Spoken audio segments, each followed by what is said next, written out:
Pemirsa, sebuah truk bertonnase besar mengalami kecelakaan tunggal di Jalan Kolonel Haji Barlian, kawasan KM 5 Palembang.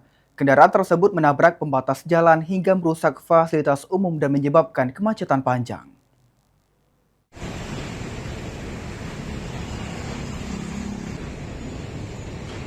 Kecelakaan tunggal yang melibatkan truk bertonnase besar terjadi di Jalan Kolonel Haji Barlian, tepatnya di kawasan KM 5 Palembang, sekitar pukul 4.30 waktu Indonesia Barat.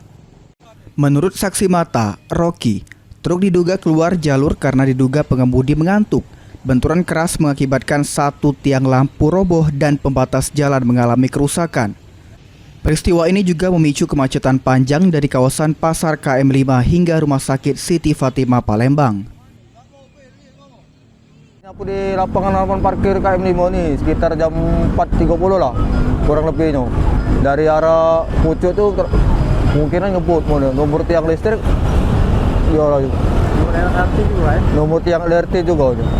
Sudah tuh sambarannya kuat lah, keras suaranya sampai sini. Jadi kami waktu di kejadian tuh kami ke sana. Petugas Satlantas bersama Dishub langsung mengamankan lokasi, mengatur arus lalu lintas dan mengevakuasi truk. Evakuasi selesai pada pukul 10.30 waktu Indonesia Barat sehingga arus lalu lintas kembali normal. Beruntungnya tidak ada korban jiwa dalam peristiwa ini, sementara penyebab pasti kecelakaan masih diselidiki pihak kepolisian. Muhammad Aidil, PAL TV.